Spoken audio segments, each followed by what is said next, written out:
Hi, my name is Dr. Erica Jordan, and I'm here at the University of West Florida, where I work in the School of Psychological and Behavioral Sciences.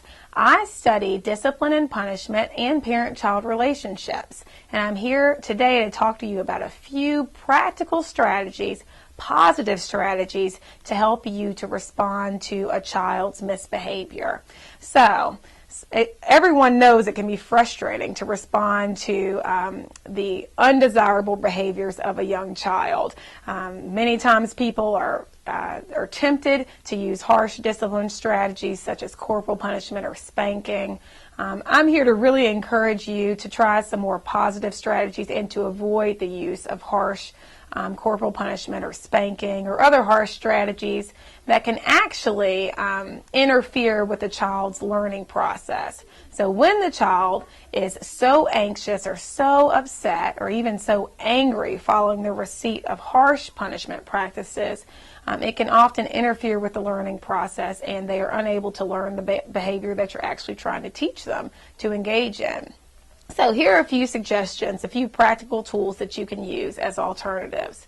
The first one is called Redirection, and this is great for young children. I even read in a magazine once, somebody mentioned it was great for husbands too, so maybe you can find a way to apply that. But especially for young children, I know that this can be helpful. So sometimes a child will become so fixated on engaging in an undesirable behavior, such as throwing a toy, that could be potentially dangerous. And what you can do is simply redirect the young child's attention to something else. So this can be, you can present the child with another toy, maybe a soft toy that is appropriate for throwing, and say, look, this is a toy that you can throw. We don't throw that hard toy because it can hurt people. Or you can just engage the child in the same toy, but play with the child in a different way, a manner that's appropriate. So let's say that they are throwing a hard block. I think blocks are created to make parents miserable, these hard wooden blocks. But say that you have a set and your toddler is throwing a block. Say, oh, look, let's stack the blocks up. And so this is a desirable behavior to replace that undesirable behavior. And you've accomplished this through redirection. A child might be, throwing a tantrum, and occasionally you're able to stop a tantrum by just refocusing the child's attention on something else. Say, look, look at that tree over there. I used to do that, actually. That's a trick I've used. Trees can become very interesting in the throes of a tantrum at times. Or, you start singing a song or doing something to help the child refocus their attention from the behavior that they're engaging in. It doesn't work 100% of the time, but it works a lot. Another tip that you can use is a natural consequence. So let me preface this by saying that natural consequences are not appropriate in every situation. But basically the premise is that the parent doesn't do anything. They just allow a natural consequence of an undesirable behavior to occur. So let's say that you have a school-age child who continues to play video games, or they're playing on the computer when you're calling them for dinner. If their dinner gets cold, that is a natural consequence of them not responding to you at the time that they were supposed to be responding. A child is playing at the breakfast table in the morning and doesn't eat their food, a school-age child. So then, during the first half of the school day, they might become hungry. That's a natural consequence. And you can even ask them, follow up by saying, did you get hungry later on today? You might want to be sure that you actually eat your breakfast tomorrow morning so you won't be hungry. Actually, that's an old example my own major professor used to give. And so that's a good example. Now, if a child is engaging in a behavior that is potentially dangerous, such as they're reaching up to touch a hot stove, this would not be a time to use a natural consequence.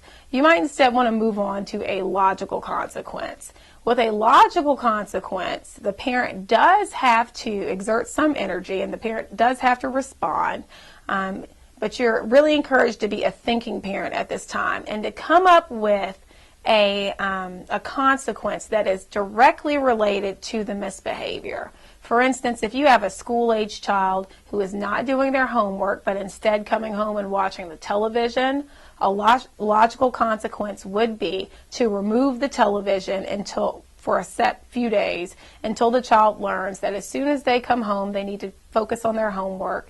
And every time they think, man, I wish I was watching television right now, they will remember, oh, mom took that away because I need to do my homework. So that's directly tied to the misbehavior. This tends to help with the learning process.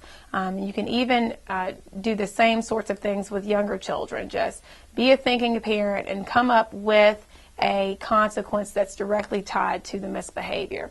One example, if a child is coloring on a wall and they decided to make this their canvas and you walk in and find them, a logical consequence would be, okay, we do not color on our wall. So you provide an explanation and say, now we're going to have to clean this up. So now the child is forced to stop engaging in their fun play and they have to help you clean the wall. And it's hard work to clean up artwork from a wall of a home, and the child will learn that. And so you explain, and that helps the child to learn the lesson for more appropriate behavior in the future. You explain, we color on pieces of paper so that we don't have to clean it up later.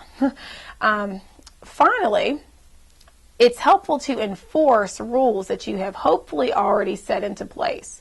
So definitely it's important to have explicit rules that you have communicated to the child at times when they're not engaging in misbehavior. So sometimes when the child is engaging in a misbehavior, it's not the most ideal time to be teaching a lesson fresh. However, if you've already developed an appropriate standard for behavior. For instance, a child knows when they walk into the grocery store, they are supposed to stick close to you. If they start to wander off, you can then enforce your rule that you had already previously discussed with the child. And the way you can do this is you simply look down at the child and you say, what are you doing? This calls the child's attention to the misbehavior, and hopefully the child will say, oh, I'm wandering off, or they'll explain what they're doing. Okay, what's the rule? And the child repeats the rule back to you. I'm supposed to stay next to you in the store. Okay, why do we have this rule? And hopefully the child remembers that it's for their safety, but if not, you can help to guide the child and say, we have this rule because I do not want to lose you in the store. I don't want you to wander off. It's not safe. And then you can prompt the child again by saying, now, what is the consequence for breaking this rule?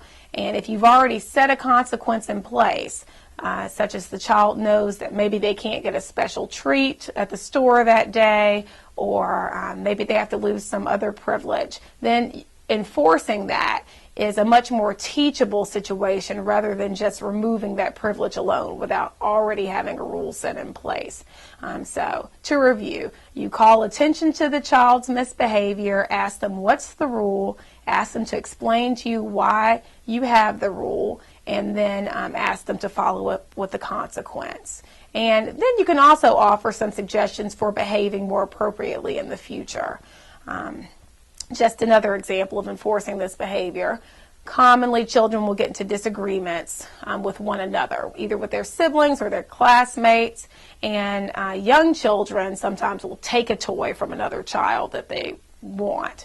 So you say, what's the rule? Well, we don't take toys from other people. Why do we have that rule? It's not nice to take other toys. Look, this other person is upset because you've taken their toy away.